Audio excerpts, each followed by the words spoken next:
From the weather team you can trust, here's Chief Meteorologist Eric Snidel. Very slow improvement, but it's improvement. It's a step in the right direction. We will take that. This is a camera that is trending in the right direction right now. You can still see there's a haze. I mean, I don't want to completely discount that, but the visibility here is so much improved from earlier this morning into the early part of our afternoon. We are now getting in on the northern edge of this plume of smoke.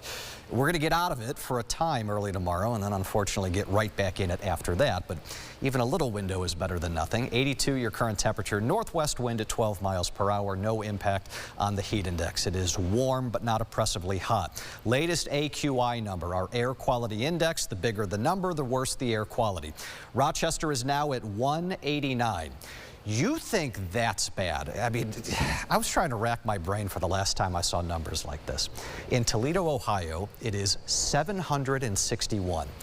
In Marquette, Michigan, it is 779. We had spots for a time earlier this afternoon that were close to 1,000.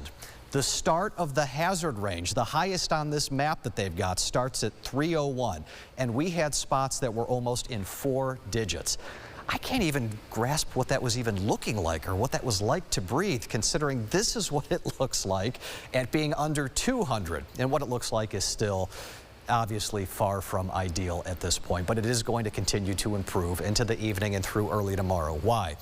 Well, visible satellite still shows you the core of that plume of smoke. It's still bad from Buffalo and points westward. It's bad here, but it's not as bad. And pressure on this plume in the form of a more northerly wind will keep nudging it west and south to the point that we're actually going to kind of sort of get out of it for a time early tomorrow. And then the wind flow will shift again and we're going to kind of sort of get back into it. I think a more muted version of it, which is my way of telling you I really hope and I believe what we had today is probably the worst of it with what is still set to come back. Air quality index, it's a brightly colored map, which is a good thing in this case. We go green early tomorrow.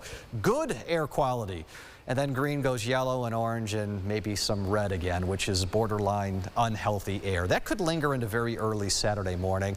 And then very quickly after Saturday morning, it gets on out of here the opposite direction, farther off to our east. And now I can actually talk about something meteorological and not just smoke. And we need to talk about that because storms on Saturday could be strong to severe. Nothing tonight. Nothing tomorrow. Your Friday is dry, back into the low 80s again. Showers and storms will return in the morning on Saturday. Don't worry about those. Unless you got grass to cut, then worry about it. But these will not be severe. Afternoon and evening, those could have some bite. And this is why we're already outlooked here Saturday for a risk for severe weather. Right now, we'll call it low. But this could pick up a little bit with new model guidance coming in. Damaging winds and hail would be your 2 primary culprits.